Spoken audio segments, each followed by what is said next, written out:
This is the essay, That Men by Various Ways Arrive at the Same End, by Michel de Montaigne. The most usual way of appeasing the indignation of such as we have in any way offended, when we see them in possession of the power of revenge, and find that we absolutely lie at their mercy, is by submission, to move them to commiseration and pity, and yet bravery, constancy, and resolution, however quite contrary means, have sometimes served to produce the same effect. Edward, Prince of Wales, Edward the Black Prince, the same who so long governed our Guienne, a personage whose condition and fortune have in them a great deal of the most notable and most considerable parts of grandeur, having been highly incensed by the Limousines, and taking their city by assault, was not, either by the cries of the people, or the prayers and tears of the women and children, abandoned to slaughter, and prostrate at his feet for mercy, to be stayed from prosecuting his revenge, until, penetrating further into the town, he at last took notice of 3 French gentlemen.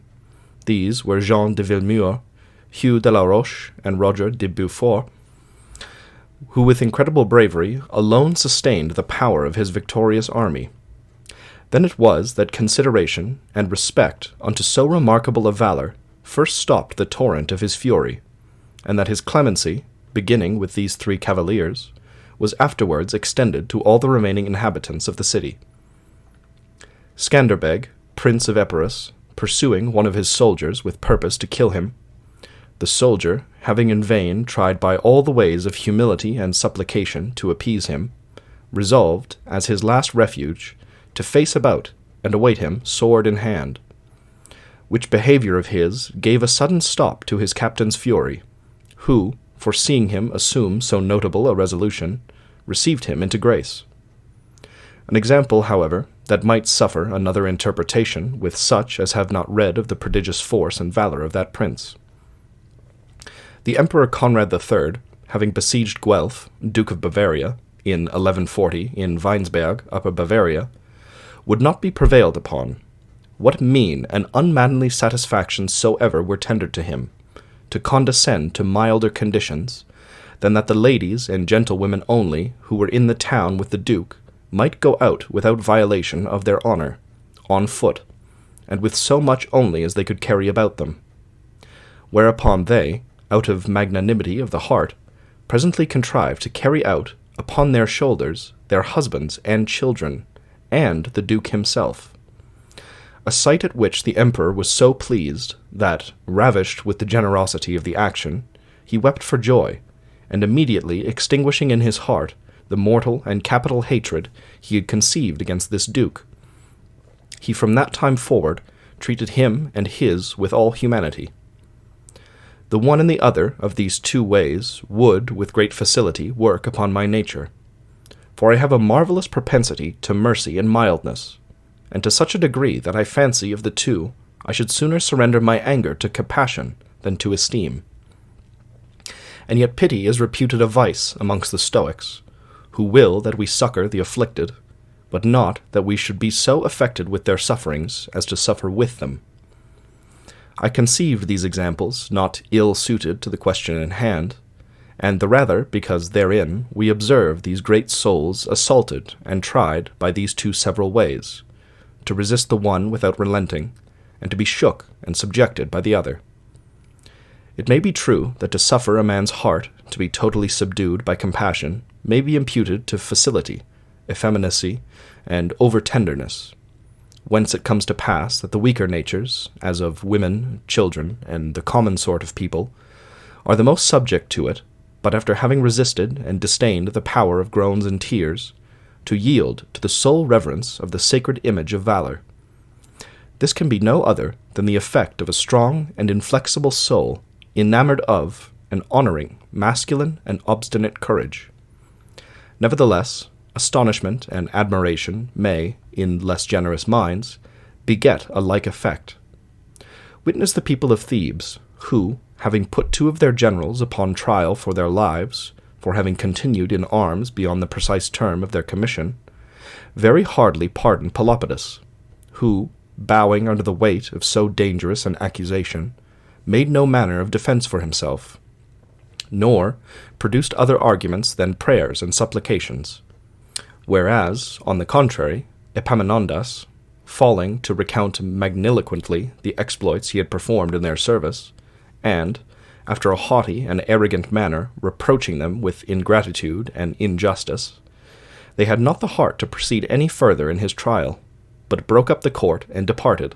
the whole assembly highly commending the high courage of this person. Plutarch, How Far a Man May Praise Himself, Section 5. Dionysius the elder, after having, by a tedious siege and through exceeding great difficulties, taken the city of Reggio, and in it the governor Phaeton, a very gallant man, who had made so obstinate a defence, was resolved to make him a tragical example of his revenge, in order whereunto he first told him that he had the day before caused his son and all his kindred to be drowned.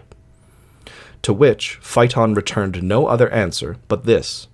that they were then by one day happier than me. After which, causing him to be stripped, and delivering him into the hands of the tormentors, he was by them not only dragged through the streets of the town, and most ignominiously and cruelly whipped, but moreover vilified with most bitter and contumelious language. Yet he still maintained his courage entire all the way,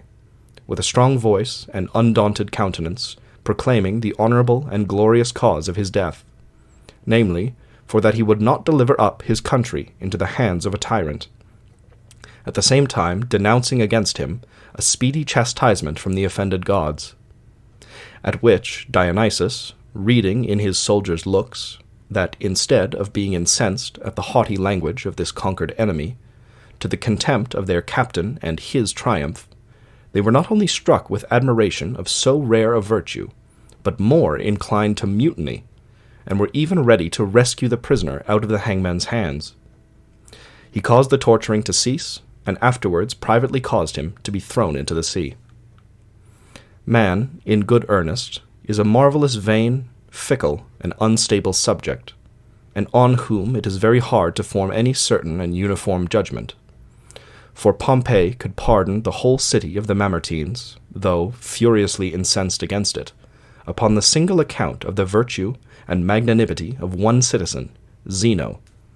Plutarch calls him Stheno, and also Sthenimus and Sthenes, who took the fault of the public wholly upon himself, neither entreated other favour, but alone to undergo the punishment for all. And yet Sylla's host, having in the city of Perugia, Plutarch says Praeneste, a town of Latium, manifested the same virtue, obtained nothing by it, either for himself or his fellow citizens. And, directly contrary to my first examples, the bravest of all men, and who was reputed so gracious to all those he overcame, Alexander, having, after many great difficulties, forced the city of Gaza, and, entering, found Betis, who commanded there, and of whose valour in the time of this siege he had most marvellous manifest proof, alone, forsaken by all of his soldiers, his armour hacked and hewed to pieces, covered all over with blood and wounds, and yet still fighting in the crowd of a number of Macedonians, who were laying on him on all sides. He said to him, nettled at so dear-bought a victory, for in addition to the other damage he had 2 wounds newly received in his own person, "Thou shalt not die, Betis, as thou dost intend. Be sure thou shalt suffer all the torments that can be inflicted on a captive." To which menace the other, returning no other answer, but only a fierce and disdainful look.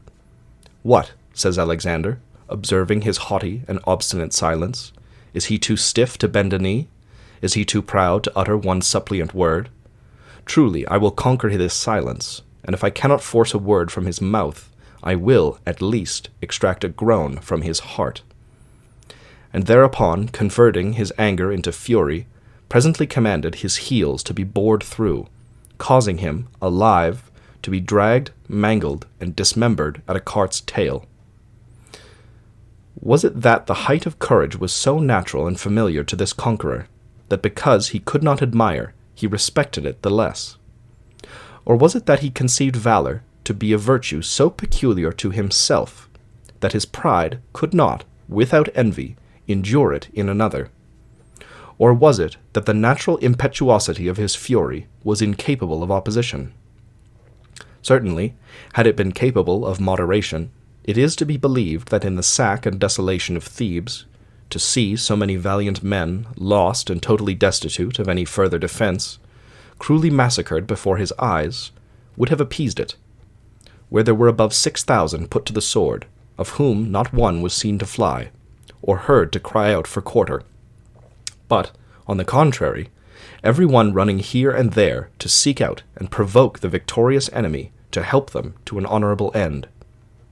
Not one was seen who, however weakened with wounds, did not in his last gasp yet endeavor to revenge himself, and with all the arms of a brave despair, to sweeten his own death in the death of an enemy. Yet did their valor create no pity, and the length of one day was not enough to satiate the thirst of the conqueror's revenge. But the slaughter continued to the last drop of blood that was capable of being shed, and stopped not till it met with none but unarmed persons, old men, women, and children, of them to carry away to the number of 30,000 slaves.